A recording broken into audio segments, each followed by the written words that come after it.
What is up, guys? Welcome back to another old school RuneScape video. Today, I want to inform you of the next 2 months of our gameplay. We're going to be competing in the Trailblazer Leagues. Now, I am pretty noobish, and honestly, I'm nervous and I'm excited, and I want to get out there and go for it, but obviously, there's a lot of considerations and a lot of strategy, and I know people have been planning their strategy, so right now, as you watch this video, I will be grinding away my first day of leagues, and I just want to walk you through what my strategy is going to be, and I'm going to try and give you guys some update videos along the way. Now, I'm definitely not promising daily updates, but I will definitely try to highlight major milestones, and maybe for the first week or so, we'll try to get something every day or every couple of days so you can keep track of my progress, or if you're watching this in hindsight, you will get to see it.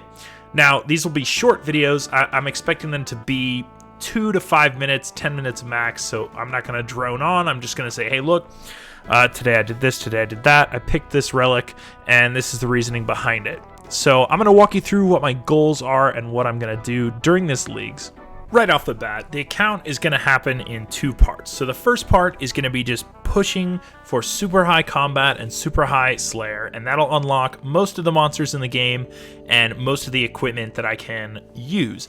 Then the second phase will be trying to max all of my skills. So any of the collection skills or things that can be done AFK, agility, wood cutting, mining, rune crafting will all just be done as I progress, just AFK whenever I have time that's not full focus time to be bossing or whatever. I will be grinding out those skills. Any of my production skills, which will be greatly affected by my choice of tier 1 relic production master, I will be trying to collect as much materials as I can from the bosses once I decide to begin taking them on. So after we are geared for high-level combat in all 3 styles, melee, magic, and range, then we should be able to take on any boss in the game and gather our materials from them. So in Mistleton, my plan is essentially to just, obviously, first of all, begin my game, rush tier 2 relics as fast as possible, potentially tier 3. Whatever is faster to unlock, either relics or regions, that's what I'm going to be doing, and focusing all of my combat training into Slayer. The only item I'm really after in the Mistleton area is the Abyssal Whip specifically, and the rest will come once we unlock more areas. Garamja is probably the least interesting area besides Mistleton, and I think the only thing I want from here is the Fire Cape. I'm not going to attempt the Inferno, I'm just not ready for that, unless it was very late game and I was bored and had nothing better to do.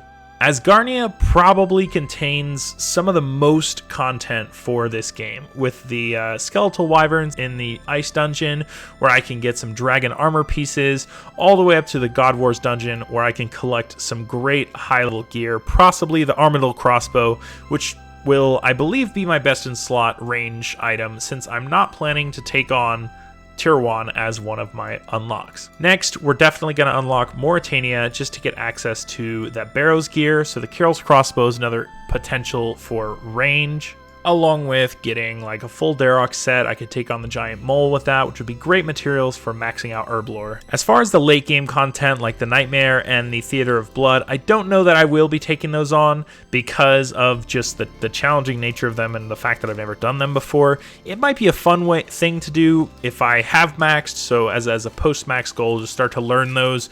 I mean, with a maxed account, with the tier 6 combat relics, which should be extremely overpowered compared to normal gameplay. So that'd be a great learning environment for me in late game Uritania. And lastly, we have Kander, where I will probably spend the next most amount of time besides Garamja. And I think this is a great place where I can get my best in slot magic gear, which will be that Trident of the Seas, get my angler outfit for fishing, the Zenite shards for high level jewelry, and a Colt necklace to help with that magic DPS, and then some of the other pieces of dragon armor, the chain body from the Smoke Devil. So this will be a very fun area, and especially with the Sears Village rooftop, that'll be great for some late game, just AFKing agility. I expect it to feel very fast, especially with the tier 6, 16 times the normal XP rate. You could max there in a couple of hours. So that is just about it. That's my plan for leagues. I'm going to give you guys some... Oh, I hate the Grand Exchange, man. This always gets in your way when you're trying to record. That is it, guys. If you do want to follow my progress, be sure to hit the subscribe button. Hit the like button on this video just to promote the beginning of the series. That would be awesome if you guys do that. Thank you so much for watching. I have been Jamster, and I hope to see you soon with some Trailblazer updates.